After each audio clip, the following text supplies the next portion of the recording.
Hey everyone, happy new moon in Sagittarius. This is going to be a reading for the new moon. I'm going to be tapping into this idea of Sagittarius, which is all about kind of big picture. It is the archer in the zodiac. It's an energy I resonate with pretty heavily. The card associated with the Sagittarius sign is Temperance, which is all about balance. It's matching your internal beliefs with your external actions. This is what leads to mind-heart coherence. This is also something that is super helpful in manifesting, just getting the things that we want in our life. When we have that coherence between our thoughts and our feelings, it creates our reality creates the reality that we want to have. So this is something to keep in mind during this reading. So I am going to use a thread I found from Labyrinthos. It kind of happened to us. So, hope you're all doing well. Sorry I haven't been on here very much in the last few weeks at all. I've just been taking some time to myself.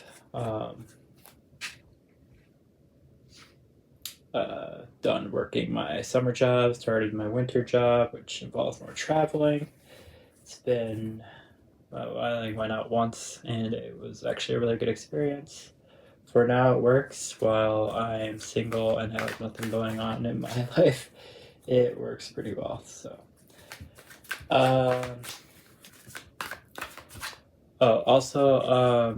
Mercury has been in retrograde, and it will be until the 15th. Also, Jupiter is in retrograde, so you might really be feeling this. With Mercury being in retrograde, you might have some miscommunications. There might just be some misunderstandings, delays in communication. Could be sudden upheavals. I feel like I've really been noticing this energy with just the things going on around me, my family, and stuff in general. So just something to be mindful of. Also, with Jupiter being in retrograde, I always think of Jupiter as jolly Jupiter. It's a happy planet, so with that being in retrograde, there might be some more unhappy things going on. There might not be as many obviously happy things happening. So I'm going to ask, what is it that you are searching for, or we are searching for in this quest during this period? So during new moons, I like to think of it as the beginning of a new cycle. It's a good time to start a manifestation. It's always a good time to start anything. Also, I find this interesting. It's just a little random thing. But the first hotel room I did at my new job, it was 111, which I'm super into those angel numbers, and that's all about beginnings and manifesting. And then I started this reading at 2:22 a.m. I'm up super late trying to get my packing done because I'm going out for a week, and I wanted to get this done before I left. But 222 is just about not worrying so much about the details and just trusting in the universe that things are going to work out as they should. So right now, I feel like what you're searching for is to let go of any chains that are holding you back, any addictions. Addictions can come in various shapes and forms. I was jokingly said this to myself the other day. I feel like I've become addicted to slice of life animes. I just love that, like, happy home feeling that I get from that. I could really go into detail as to why that is, but it just shows that addictions can come in many forms. But you might be just thinking about wanting to let go of something that has been holding you back or is keeping you from doing the things that you want to do. I feel like you're trying to balance truth and productivity.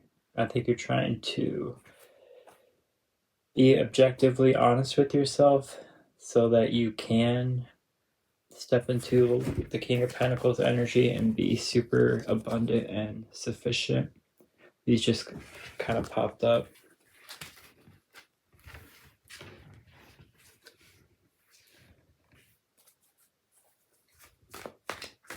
So what have you left behind in this search for letting go of these chains that are holding you back, these addictions, whatever it is?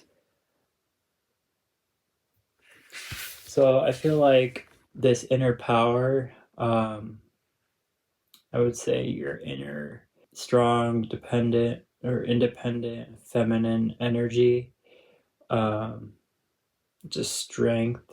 So I feel like what you left behind in the search of letting go of addictions or things holding you back is the idea that you already have the strength to do that and don't need to necessarily want to let go of those addictions. Like, you don't have to try. You can just do it. You have the power already within you. The more you want something to happen and the more you need it to happen for whatever reason, the more resistance you create.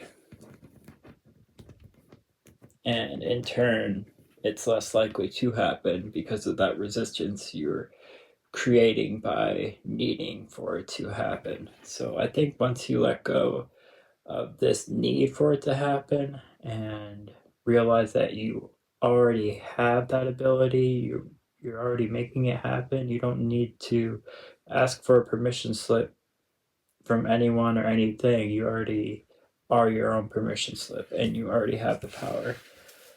So yeah, I just feel like that idea is the thing that you've been overlooking.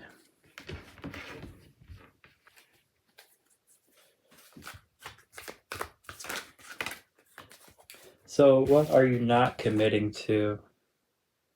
Maybe, so Ace of Swords came out. I feel like a lot of Swords energy is in this reading already.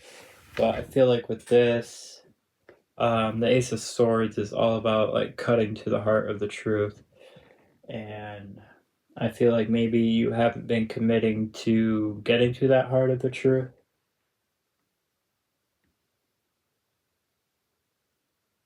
And maybe you've just been kind of too focused on exploring different possibilities, maybe ruminating on what could be and not actually what is. Maybe just being stuck in your head mentally and not seeing the big picture, which, of course, the Sagittarius energy is asking you to look at the big picture. And I think as you start to move forward away from these vices or addictions or whatever it is that's holding you back, you'll have that hindsight and be able to see the big picture. So just commit to being completely radically honest with yourself about what is and what the current situation is. Also, the effects that you're having on the people around you. Just be really honest with yourself about that. Maybe have some type of self-evaluation as to maybe someone you need to call, people you need to interact with, just things you need to do in life. So what have we been too careless about? What have we stopped appreciating?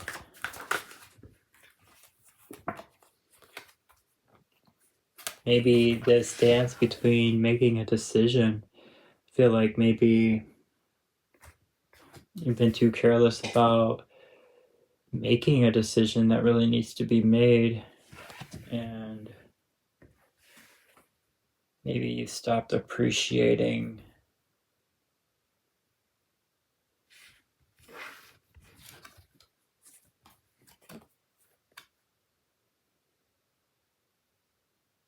maybe the peace that comes from a decision being made and the forward movement that a decision being made can create.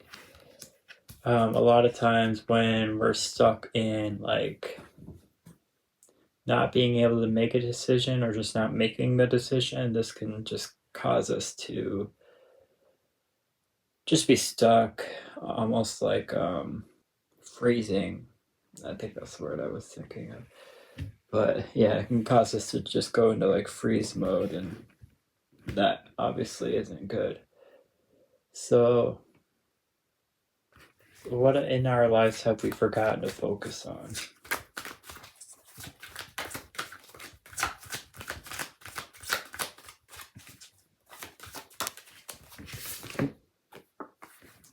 The impact, I was just saying this, but the impact of your actions on the world, the impact you're having on the world. So yeah, again, just kind of take stock as to what is happening in your world and look at things from the bigger picture and think about how your actions are affecting others and the people around you, especially the people you care about, and how you can change those to be more in alignment with how you want to live in the world, how you want to show up in the world.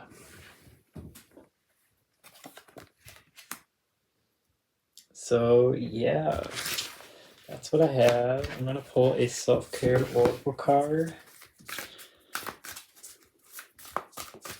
Hopefully this video isn't too choppy. It's been a minute, but I'm going to get back into it. I'm definitely going to be doing a video soon for talking more about my recovery. I'll be at 19 months in less than a week, free from everything. So, like substance-wise, technically I had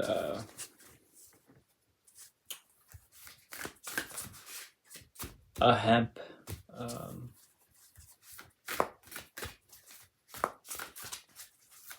square. I want to keep it PG, but a hemp rollie, a few of them, about 6 months in, but then nothing since then. And that really didn't even do anything, but I don't know why I feel this need to be like superly, overly honest. I mean, I understand why, but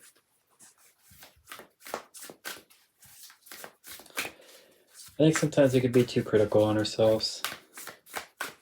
I think that's important to remember, especially as you're going through this process of self-evaluating your actions on others or the effects of your actions on others. Try not to be overly critical of yourself.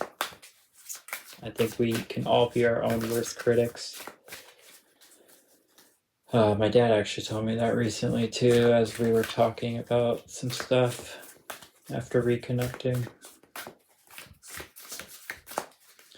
So anyways, what is a self-care practice that would be super beneficial for everyone or anyone that is seeing this reading? So using your hands, this can be as simple as making pottery, doing art. I know I've been really wanting to do that myself with my iPad. I've been really stuck in cheap dopamine fixes, just scrolling or whatever, and I need to start moving again because I always know once I start to, it's like a propelling force. It just, compounds on itself. So I think once you get started, it makes it a lot easier to keep going. Also, this could be just like cooking. I consider cooking definitely self-care practice. I like to cook at home to save money, and I just think it's good to know where you're sourcing your food and know what you're putting in your food and how it's being made, how it's being prepared, and it's kind of like almost like a meditation is how I think about it. Also 5-3, it's interesting that it came up because that's my sobriety date, May 3rd. I don't know, I was just talking about it, so it's interesting that that came up as well. So yeah, should I pull one more? No, we're gonna call it there. And don't be afraid to sing. I think that's the other one for you. I know me, myself, when I'm home alone especially, I like to kind of jam out and sing. I'm not a very good singer, but it's fun to let it out one way or another. I definitely annoy my coworkers sometimes with my incessant singing of random stuff. But yeah, that's what I have for you. I will see you guys soon, and I wish you the best. Take care.